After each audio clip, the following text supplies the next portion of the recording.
وأوعد فعفا والصلاة والسلام على سيد الأنبياء محمد المصطفى ومصفد الخلفاء وعلى آله وأصحابه وأهل الكرم والوفاء نعرہ تکبیر۔ فأعوذ باللہ من الشیطان الرجیم بسم اللہ الرحمن الرحیم سبحان الذی اسری بعبدہ لیلا من المسجد الحرام الى المسجد الاقصى الذی بارکنا حولہ لنریہ من آیاتنا انہ هو السمیع البصیر صدق اللہ العظیم ان اللہ وملائکتہ یصلون علی النبی یا ایہا الذین آمنوا صلوا علیہ وسلموا تسلیما اللہم صلی علی سیدنا ومولانا محمد وبارک وسلم وصلی علیہ وسلام علیکہ یا سیدی یا رسول اللہ وسلم علیکہ یا سیدی یا حبیب اللہ۔ لب پہ نعت پاک کا نغمہ کل بھی تھا اور آج بھی ہے، میرے نبی سے میرا رشتہ کل بھی تھا اور آج بھی ہے، پست وہ کیسے ہو سکتا ہے جس کو حق نے بلند کیا، دونوں جہاں میں ان کا چرچا۔ نعرہ تکبیر۔ معزز مہمان تشریف لاتے رہیں گے کیونکہ ہم نے حضور کی عزت کی بات کرنی ہے، نعرے بالکل لگانے چاہیے، لیکن جو گفتگو ہو رہی ہو اس کے دوران کوئی نعرہ نہ لگائیں۔ نعرہ صرف حضور کی حرمت کا، عظمت کا جس وقت سٹیج سے جو لگے گا اس وقت لگایا جائے گا۔ یہ بار بار کوئی مہمان بھی آتا ہے، سارے مہمان ہمارے لیے عزت والے ہیں، اگر ہم سارے مہمانوں کی آمد پر صرف نعرے لگائیں تو کوئی ایسا بھی مہمان ہو سکتا ہے جس کے لیے ہمارا نعرہ نہ لگے گا، تو لہٰذا اس لیے تمام مہمان جتنے بھی معزز مہمان ہیں وہ اسٹیج پر تشریف لائیں، اور ہم نے رسول اللہ کی حرمت اور ناموس کی بات کرنی ہے، لہٰذا خاموشی سے آپ گفتگو کو سماعت کریں۔ بہت ساری چیزیں ایسی ہیں کہ ہمیں ان کے اندر سمجھنے کی ضرورت ہے اور بہت سارے معاملات ہمیں جاننے کی ضرورت ہے۔ نظم و ضبط کے حوالے سے ہمیں بہت ساری کمیاں ہیں، ان کو پورا کرنا ہے، اور اس کے حوالے سے آپ تمام احباب توجہ سے گفتگو کو سماعت کریں۔ اللہ تبارک و تعالی سب کو نبی پاک علیہ السلام کی ختم نبوت اور ناموس رسالت کا پہرے دار بنائے۔ حضرات عزیز وقار، لب پہ نعت پاک کا نغمہ کل بھی تھا اور آج بھی ہے، میرے نبی سے میرا رشتہ کل بھی تھا اور آج بھی ہے، اور پست وہ کیسے ہو سکتا ہے جس کو حق نے بلند کیا، دونوں جہاں میں ان کا چرچا کل بھی تھا اور آج بھی ہے۔ اور بتلا دو گستاخ نبی کو غیرت مسلم زندہ ہے، بتلا دو گستاخ نبی کو غیرت رضوی زندہ ہے، دین پہ مر مٹنے کا جذبہ کل بھی تھا اور آج بھی ہے۔ حمد و ثنا کے بعد میرے نہایت ہی واجب الاحترام معزز و مکرم سادات کرام، اسٹیج پر جلوہ افروز علماء کرام، معزز شخصیات، اللہ رب العزت آج کی اس عظیم الشان کانفرنس کو قبول و منظور فرمائے۔ جو حضرت علامہ مولانا قاری غلام رسول صاحب کے صاحبزادہ محمد اجمل رسول کے نکاح کی تقریب سعید کے حوالے سے منعقد ہو رہی ہے، یہ اللہ تعالیٰ کا کرم ہے کہ رب کائنات نے ہمیں آج کی خوبصورت محفل کے اندر آنا نصیب کیا۔ یہاں پر میں چند باتیں گزارش کر دوں کہ آج جس ہستی کا شدت سے انتظار ہے، جگر گوش ہے امیر المجاہدین فنافی خاتم النبیین علامہ خادم حسین رضوی رحمۃ اللہ علیہ، ان کے صاحبزادے علامہ حافظ سعد حسین رضوی صاحب اب الحمدللہ پوری امت مسلمہ کے دلوں کی دھڑکن بن چکی ہیں، اور ان کی محبت اور ان کا پیار ہر کسی کے سینے میں موجود ہے۔ لہذا آج ہم ان کی زیارت کریں گے اور ان کے دیدار سے مشرف ہوں گے۔ براہ کرم ایک بات ذہن نشین کر لیں کہ ضروری نہیں ہوتا کہ ہر کسی کو مصافحہ کا یہ شرف حاصل ہو، صرف جس سے بندوں کو محبت ہے اگر اس کا دیدار بھی ہو جائے تو یہی بھی شرف کافی ہے۔ ہاں، ہمارے اندر یہ کمی ہے کہ ہم جب تک ان کو دھکے نہ دلوائیں اور ان کو تکلیف نہ دلوائیں، یہ محبت کا انداز بالکل نہیں ہونا چاہیے۔ ہاں، اگر کوئی ایسی جگہ ہو جہاں پر ان کو کوئی تکلیف نہ پہنچتی ہو وہاں بے شک مصافحہ کریں، لیکن جیسے ہی ہم نے دیکھا ہے پروگراموں کے موقع پر لوگ اپنی طرف سے تو محبت کرتے ہیں، اپنی طرف سے یہ ان کی کوشش ہوتی ہے کہ ہمارا مصافحہ ہو جائے، ہم دست بوسی کر لیں، ہم ہاتھ لگا دیں، لیکن ہم نے دیکھا ہے کہ اس طرح کے پروگراموں میں کیا ہوتا ہے کہ جو ہمارا محبوب ہوتا ہے اس کو تکلیف پہنچتی ہے۔ تو لہٰذا آپ اسی چیز کو زیادہ فوکس کریں کہ آپ کو اگر دور سے دیدار ہو جائے تو یہی آپ اپنے لیے سعادت سمجھیں، کیونکہ ہر کسی کا دل کرتا ہے کہ ہم سعد رضوی صاحب کے ساتھ مصافحہ کریں، ان کے ساتھ بات کریں، ان کے ساتھ سیلفی کھنچوائیں۔ تو سیلفی کھنچوانے میں، بات کرنے میں اور مصافحہ کرنے میں اور دست بوسی کرنے میں ان کو تکلیف ہوتی ہے۔ رات کو ہم نے دیکھا لیا کی سرزمین پر چوک اعظم میں جب آپ کو واپس جانا پڑا تو آپ کو انتہائی دشواری کا سامنا ہوا، کبھی ہجوم ان کو ادھر لے جا رہا ہے، کبھی ادھر لے جا رہا ہے۔ تو یہ تربیت کی باتیں ہیں، یہ میں آپ کے سامنے ضروری کرنا چاہتا ہوں کہ آپ احباب خدارا یہ اتنا اجتماع ہے، ہر ایک کو دوسرے سے بڑھ کے محبت ہے، دوسرے سے بڑھ کے پیار ہے۔ لہذا آپ لوگوں سے میں گزارش کروں گا کہ جس وقت صدادہ والے شان آپ آئیں ان کو کوئی پکھر والوں کی طرف سے کوئی تکلیف نہیں ہونی چاہیے، ٹھیک ہے نا جی، تکلیف نہیں ہونی چاہیے، کوئی دھکم پیل بالکل نہیں کرنی چاہیے، ان کو والہانہ انداز کے ساتھ جو سیکورٹی والے ہیں ان کے ساتھ آپ نے تعاون کرنا ہے، اور سیکورٹی والے بھی آپ یہ بات ذہن نشین کر لیں کہ آپ کو جو فریضہ سونپا گیا ہے آپ نے اس کے اوپر فوکس کرنا ہے۔ یہ نہیں کہ سیکورٹی والے جناب سعد رضوی صاحب تشریف لا رہے ہوں اور سیکورٹی والے پیچھے بھاگ کے آ رہا ہوں، ایسے نہیں، آپ نے اپنا مورچہ نہیں چھوڑنا، جو مورچہ آپ کو دیا گیا ہے اس مورچے پہ آپ نے قائم رہنا ہے۔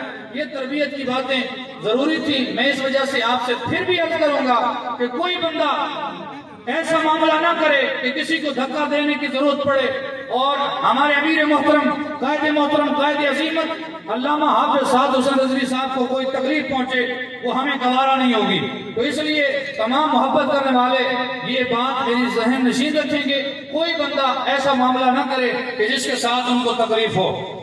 انشاءاللہ ہم اپنے بھرپور انداز کے ساتھ لبیک کے نعروں کے ساتھ ان کا استقبال کریں گے۔ یہ تو تمہیدی باتیں تھیں کہ جو میں آپ سے کرنا ضروری سمجھتا تھا۔ اب اس کے بعد میں اس مشن کی طرف تھوڑی سی توجہ دلانا چاہوں گا کہ الحمدللہ تحریک لبیک پاکستان نے پوری دنیا کے اندر یہ لوہا منوایا ہے کہ کی محمد سے وفا تو نے تو ہم تیرے ہیں، یہ جہاں چیز ہے کیا لوح و قلم تیرے ہیں۔ نبی پاک کے عاشقوں نے بتا دیا 14 صدیوں کے بعد بھی حضور کی امت آج بھی حضور کی ناموس پہ پہرا دے سکتی ہے، گولیوں کا مقابلہ کرنا پڑے یا آنسو گیس جھیلنا پڑے، چاہے ہتھکڑیاں لگوانی پڑے، چاہے فور شیڈول لگوانے پڑے، یہ ہر قربانی دینے کے لیے تیار ہے، مگر اپنے نبی سے غداری نہیں کر سکتی، یہ کر تو سکتی ہے مگر اپنے نبی کی ناموس پہ پہرا دینا جانتی ہے۔ رسول اللہ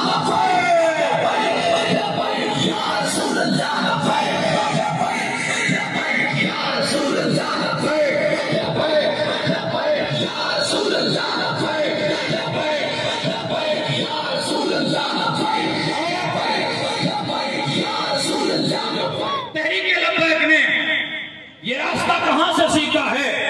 صدیق اکبر سے سیکھا ہے، جنگ یمامہ گواہ ہے، فاروق اعظم سے سیکھا ہے۔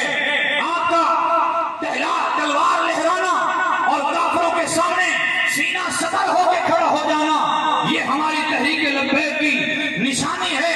اور حضرت عثمان غنی کا کردار دیکھو، حضرت مولا علی کا کردار دیکھو، سب نے اپنا سب کچھ دامن مصطفیٰ کے اوپر قربان کر کے سب کچھ نچھاور کر کے بتا دیا کہ محمد سے وفا تو نے تو ہم تیرے ہیں، یہ جہاں چیز ہے کیا لوح و غرم تیرے ہیں، اور ہم حضور علیہ السلام کی حرمت اور ناموس کی بات کیوں کرتے ہیں؟ اس لیے کہ رب کائنات نے 1,24,000 پیغمبروں میں، 313 رسولوں میں اور اولو العزم پیغمبروں میں جو شان مقام میرے آقا کو عطا فرمایا، کائنات میں اللہ نے کسی کو یہ شان اور مقام نہیں عطا فرمایا۔ ہم جب بھی حضور کی نعت پڑھتے ہیں، نعت خان کہتا ہے کہو سبحان اللہ، حضور کی نعت پر کیا کہتا ہے؟ کہو سبحان اللہ۔ مقرر تقریر کرتا ہے، وہ کہتا ہے کہو سبحان اللہ، لیکن آپ کو میں وہ نعت شریف سنانے لگا ہوں کہ جس نعت شریف سے پہلے خود خالق کائنات فرماتا ہے سبحان اللہ، سبحان اللہ، سبحان اللہ۔ یہ کیسی نعت ہے کہ جس کے اندر خالق کائنات نے اپنے محبوب کے معجزہ معراج کا ذکر فرمایا۔ معراج کیا ہے؟ معراج مصطفیٰ، فرش سے عرش تک میرے مصطفیٰ تشریف لے گئے، رب نے بلایا حضور کو، فرش سے عرش تک لے جایا گیا، فرش سے عرش تک جانا یہ میرے آقا کا معراج ہے۔ اونچی آواز سے بولیے سبحان اللہ۔ میرے آقا کا معراج ہے۔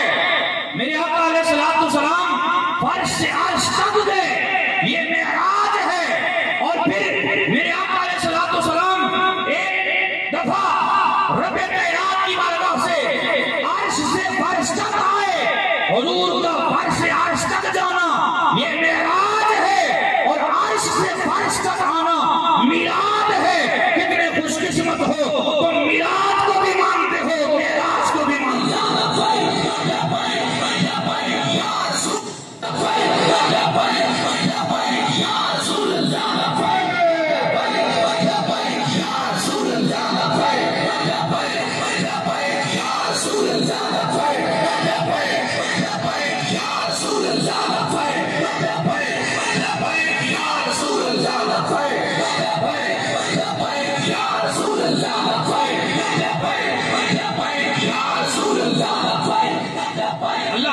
ارشاد فرماتا ہے سبحان الذی اسری بعبدہ لیلا، پاک ہے وہ ذات جس نے اپنے بندے کو راتوں رات سیر کروائی مسجد حرام سے مسجد اقصی تک۔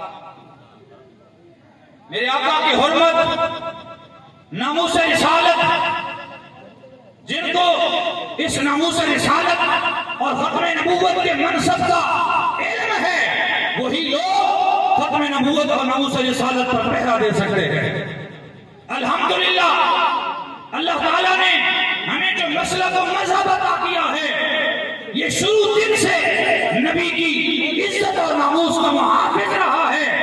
اللہ رب العزت فرماتا ہے پاک ہے وہ ذات، سبحان اللہ، پاک ہے وہ ذات کہ جس نے اپنے بندے کو سیر کروائی راتوں رات مسجد حرام سے مسجد اقصی تک۔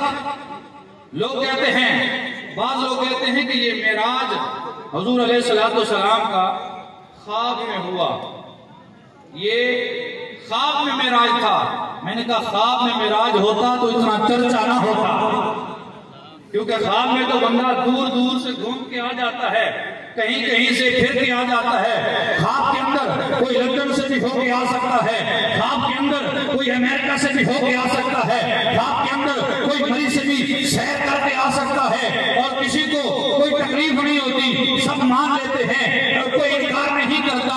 جب میرے آقا علیہ السلام کا یہ معراج کا واقعہ میرے حضور نے بیان کیا تو کچھ لوگ تھے جو مرتد ہو گئے، بے ایمان ہو گئے، کہنے لگے عقل میں آنے والی بات نہیں، مرتد ہو گئے، بے دین ہو گئے، اور کہنے لگے یہ کیسے ہو سکتا ہے؟ وہ کہتے ہیں کیسے ہو سکتا ہے، مگر ایک ہے کہ جس کو کہا گیا کہ کوئی کہے کہ مسجد حرام سے مسجد اقصی تک میں نے سیر کی ہے اور وہ بھی رات کے وقت سیر کی ہے، یہ مان لو گے؟ اس نے کہا ماننے والی بات تو نہیں، کہا تمہارے آقا، تمہارے مولا، تمہارے پیغمبر، تمہارے رسول محمد مصطفیٰ کا یہ دعویٰ ہے کہ راتوں رات مسجد حرام سے مسجد اقصی تک پہنچے ہیں۔ جب جناب صدیق اکبر نے یہ بات سنی، کہا ظالموں پہلے کیوں نہیں بتایا؟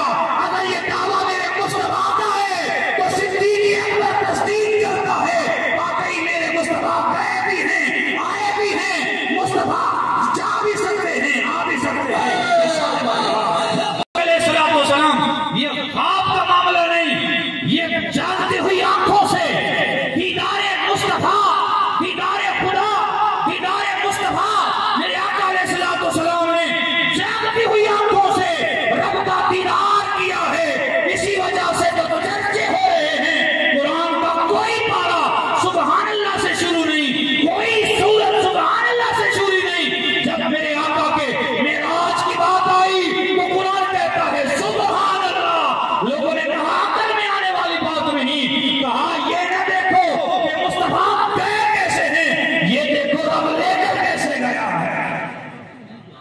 دیکھو کہ رب لے کر کیسے گیا ہے. یہ ہمارے آقا کی شان ہے, یہ ہمارے آقا کا مقام ہے, یہ وہ مرتبہ ہے کہ اللہ رب العزت نے حضرت موسیٰ علیہ السلام نے جب عرض کی اے باری تعالیٰ اپنا دیدار کروا, کہا اے موسیٰ تو نہیں دیکھ سکتا. اور موسیٰ علیہ السلام دیدار ذات خدا کا نہ کر سکے, مگر یہ مصطفیٰ ہیں کہ جن کو اللہ نے زمین سے عرشوں پر بلا کے اپنا دیدار کروا دیا. طور اور معراج کے قصے سے ہوتا ہے عیاں, خود سے جانا اور ہے ان کا بلانا اور ہے. خود سے جانا اور ہے اور ان کا بلانا اور ہے. میرے آقا علیہ السلام مسجد حرام سے سفر شروع ہوتا ہے اور ایسے مسجد اقصی کے اندر پہنچ جاتے ہیں. مسجد حرام سے سفر شروع ہوا اور مسجد اقصی میں میرے آقا علیہ السلام پہنچے. کتنی دیر لگی اور پھر مسجد اقصی سے آسمانوں کی طرف سفر شروع ہوا. پہلا آسمان, دوسرا آسمان, ساتواں آسمان کراس کیے, سدرۃ المنتہا پہ پہنچے. ہمارے آقا, ہمارے مولا, ہمارے ملجا, ہمارے مولا, ہمارے آقا کی یہ ناموس رسالت ہے, یہ عظمت اور شان ہے کہ ہمارے آقا 18,000 سال تک رب کائنات کے ساتھ ہم کلام ہوتے رہے, واپس آئے. صحابہ نے عرض کی یا رسول اللہ کتنی دیر لگی؟ توجہ نہیں فرما رہے, اونچی آواز سے بولو. آواز بہت کم ہے, آپ کی اسٹیج تک آواز نہیں آ رہی. کتنی دیر میں؟ کسی نے ترجمہ کیا کہ حضور علیہ السلام دیر کتنی لگی؟ زنجیر بھی ہلتی رہی, زنجیر بھی ہلتی رہی اور بستر بھی رہا گرم. ایک آن میں سر عرش گئے اور آئے محمد. جب میرے آقا علیہ السلام تشریف لے گئے,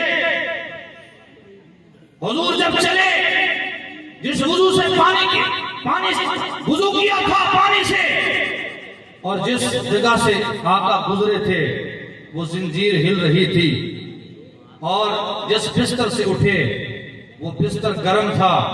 حضور گئے اور واپس آئے تو پانی چل رہا تھا, زنجیر ہل رہی تھی اور بستر گرم تھا.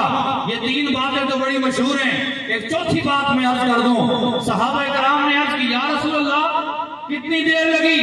آپ معراج سے واپس آئے.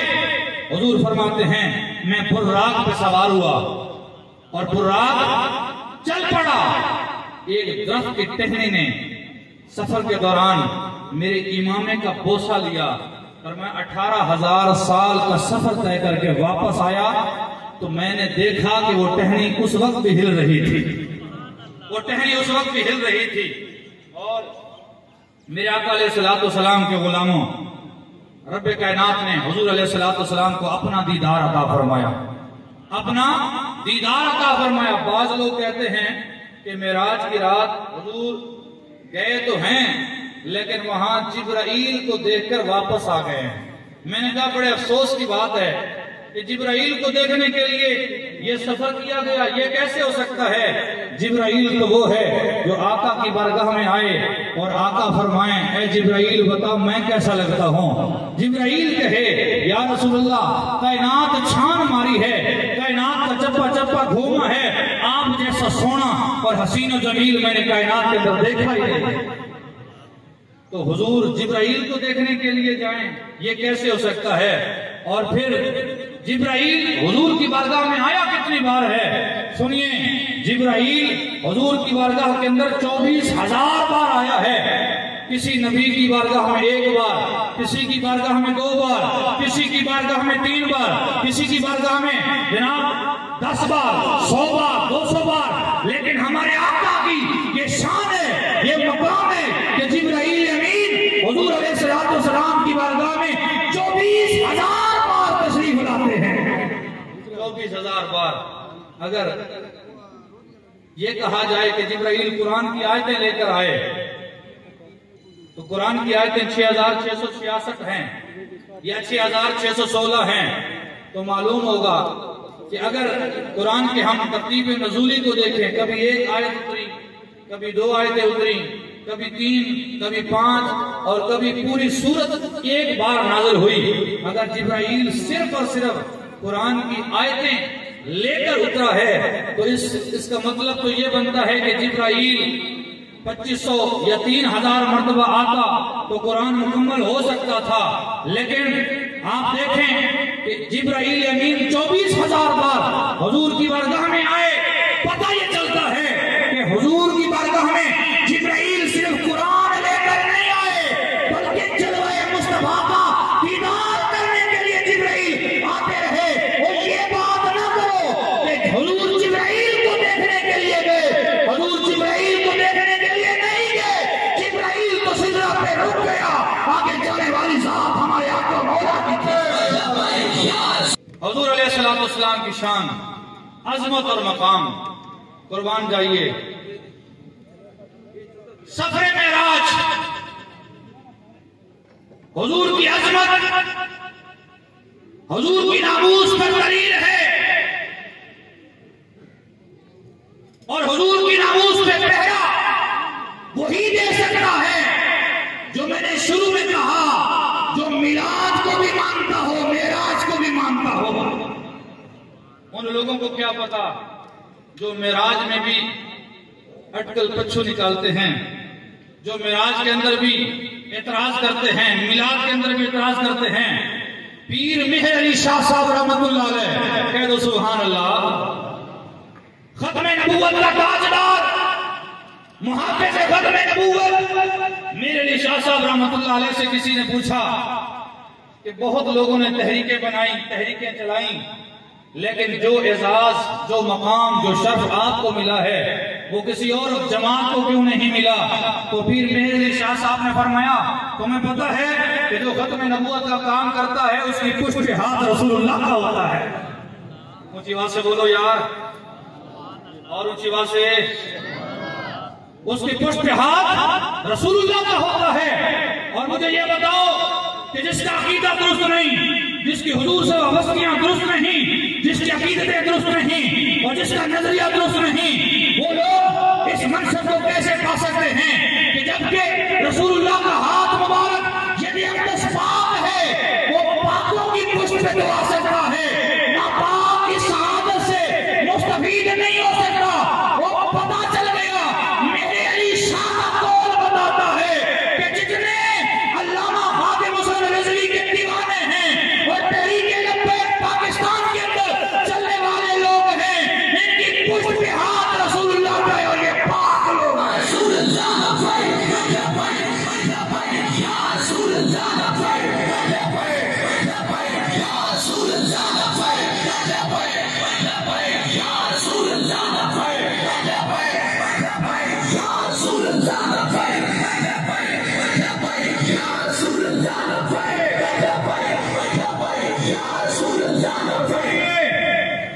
میرے آقا علیہ السلام کے سفر معراج میں ایک براق کا بھی ذکر آتا ہے، ایک براق کا بھی ذکر آتا ہے۔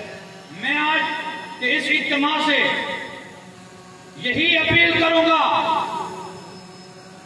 نبی پاک علیہ السلام کی محبت ہی ہے، حضور کا پیار ہی ہے، حضور کی عشق ہی ہے جو انسان کو بھی ممتاز کرتا ہے، اگر کوئی ذات کا جانور ہو تو اس کو بھی ممتاز کر دیتا ہے۔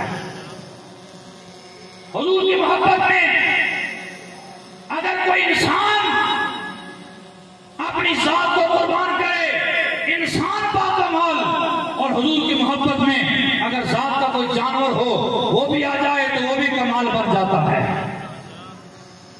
میرے آقا علیہ السلام کی سواری دراز گوش حضرت یعفور ایک ذات کا گدھا ہے، میرے آقا علیہ السلام سے پیار کیا تو آج ممبروں پہ، اسٹیجوں پہ اس کا ذکر ہوتا ہے، کہتا ہے یا رسول اللہ میں یہودی کا غلام تھا، میری نسل میں جتنے بھی آئے وہ نبیوں کی سواری بنے، اور مجھے اللہ نے آپ کے لیے بنایا ہے۔ یا